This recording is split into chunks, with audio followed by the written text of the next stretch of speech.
Hello everyone, Pantoufleee here today for a new video in which we are going to talk a little bit about the currency. Let me explain the why of this video. Most of the time when I do an in-shop video and I tell you, especially when a tank is coming for money into the game, and I tell you, the tank is really cheap for its price and it's honestly a good tank, so it's worth it. Most of the time when I say that, there is at least 10, maybe 20 people in the comments saying, hey Pantoufleee, you say that the tank is not expensive, but in my country it's really expensive, or at least maybe for you it's not, but for us it is.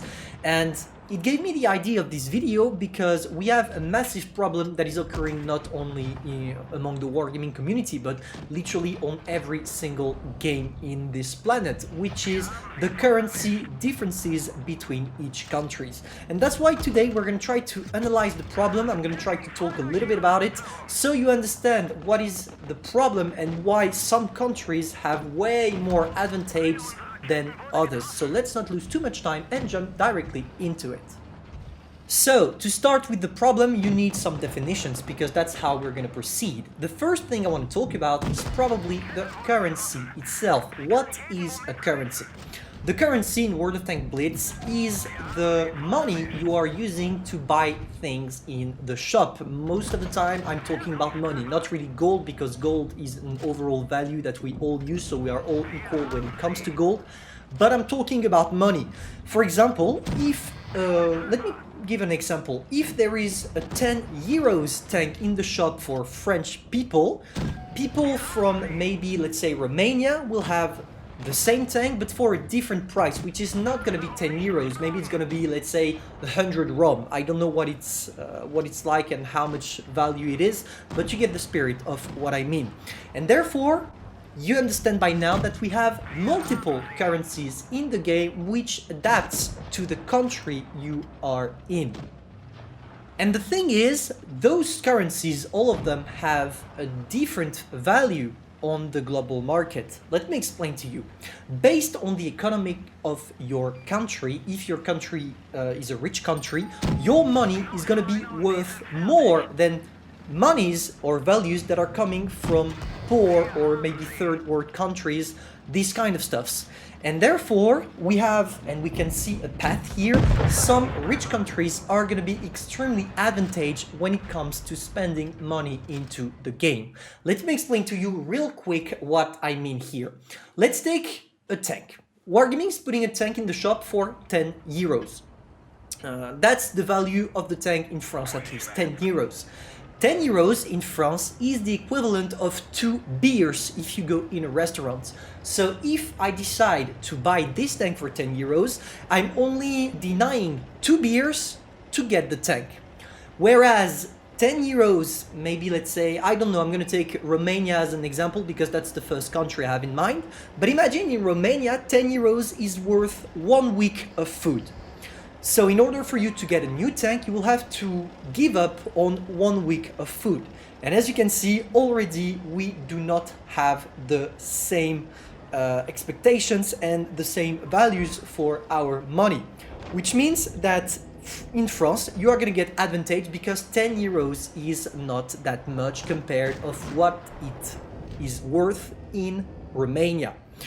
And by now, I think you understand the mechanism. Some tanks are going to be extremely cheap for each countries. Some others are going to be extremely expensive for poor or third world countries. The real question is, why is it a problem? It's a problem because all players are not on the same scale when it comes to money, and therefore there are huge inequalities. I mean, let me explain to you real quick why we have this problem in the game. Wargaming is a company that is based in a European country. As they are a company, so they have employees to pay, they have investments to return, they have they made some loans at the bank, etc., etc., and they need to make a lot of money in order for them to be able to pay for all those expensive stuffs that makes the company running well. In order to do that, they need to make money, and enough money. How do they make enough money? They based their currency on the euro because they are under the law of euro, at least for Wargaming Europe. I don't know how it's organized in other countries, but at least in the European server, that's how it works. And as Wargaming has to get euros to pay for everything, or to have at least have more, make more revenue than what they actually spend to be able to pay for everything, they need to put the prices in euro, because this way they are making way more money. Let me explain to you with an example what I mean by making a lot of money. Let's take a battle pass. Wargaming is putting in the game a battle pass for 5 euros. Let's say that in France 5 euros is equal to a beer, and in Romania it's equal to half a week of food. If Wargaming puts the battle pass at 5 euros, the French guy is gonna buy it, but maybe not the Romanian guy because it's quite expensive for him. So in total, Wargaming on this operation made 5 euros. But if tomorrow Wargaming decides to lower down the price for the Romanian guy to be able to buy it as well, let's say they put the battle pass for 100 ROM, which is equal to, let's say, 1 euro. In the end, yes, the Romanian guy will buy the battle pass, but the French guy also. And in total, Wargaming will make 2 euros because there is 1 euro from the French guy and 100 ROM, which is equal to 1 euro on the other guy. So in this situation, Wargaming makes 2 euros instead of the 5 previously from the French guy. And that's why Wargaming is not changing the currency. That's why Wargaming is not trying to lower down the price, because in the end, they would rather advantage the rich players, or at least they make more money from the rich players than they do from player based on poor countries. And that's logic. You can't blame Wargaming for that, simply because that's a company. They need to make as much money as possible. Of course, sometimes they go too far. For example, with the Christmas event, where most of the time we have tanks at 500 euros, and even in rich countries, that's quite a lot. But for small things like Battle Pass, etc., they can't get away by lowering down the price. If they do, they will go bankrupt. It's a company, not a charity. They need to make money. There is one solution, or at least something that you could think about. Maybe that Wargaming should, proportionally to the value of your money, propose different prices for the tanks or battle pass. For example, the battle pass will stay at 5 euros in France, and in Romania it will be the equivalent of 5 euros, but in Romania and it will be like 50 ROMs, for example. Which would be the equivalent of 2 euros, but in Romania it means not a lot of money, but the equivalent of a beer, like it's the case in France. If they did that, yeah, in a perfect world where nobody cheats, yes, Wargaming will make 5 euros from the French guy, and the Romanian guy will spend maybe 1 or 2 euros. So in total, Wargaming will make 7 euros. So it's benefic for Wargaming. Or at least it sounds like it's benefic. But do not forget that if Wargaming does that, it's really simple. Just download a VPN, put your location in Romania, and the French guy that already had to spend around 5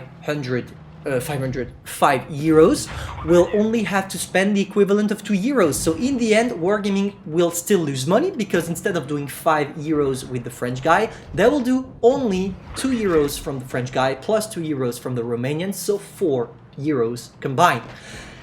And the thing is, Wargaming doesn't want to make less money, which is completely logic. So you see the struggle, or at least the main problem here. I think by now you understand it.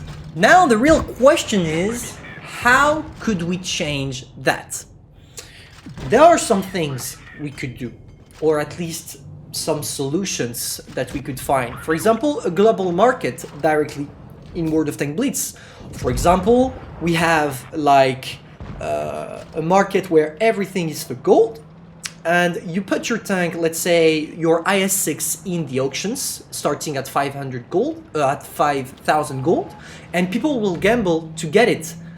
But the problem is, if we do that, only the rich will prevail, because if they really want to tank, they'll put more money than the guy that only has 6,000 worth of gold to spend, rather than the guy that is rich and can allow himself to spend 10, 15,000 gold. So in the end, this problem has no solution. There is one solution, but it doesn't depend on wargaming at all. It depends on the third party, which is the country you're based in. Because if your country actually had a strong economy, your revenue will increase, and therefore the money you spend in the game will be artificially decreased, because you will have to spend less to get more stuff. So in the end, there is no solution. And to sum up that video, we could say you are living in a country where the economy sucks, and there is nothing wargaming can do for you or can do to actually allow you to spend more. That's the problem. There is no solution, and there never will be any. Sorry guys. This video is now over. If you enjoyed, feel free to subscribe, like and share. Tell me also in the comments what you think. Maybe you saw a solution that I didn't see in this expose. If you have maybe, I don't know, maybe we have some guys that are working hard onto economics that could give us some tips in the comments. If you feel entitled to do it, feel free to do it, because I really want to see what you have to say. I'm gonna leave you here. Hope you enjoyed, and hope I did not depress you for the day. But sometimes reality has to hit hard. Thank you guys.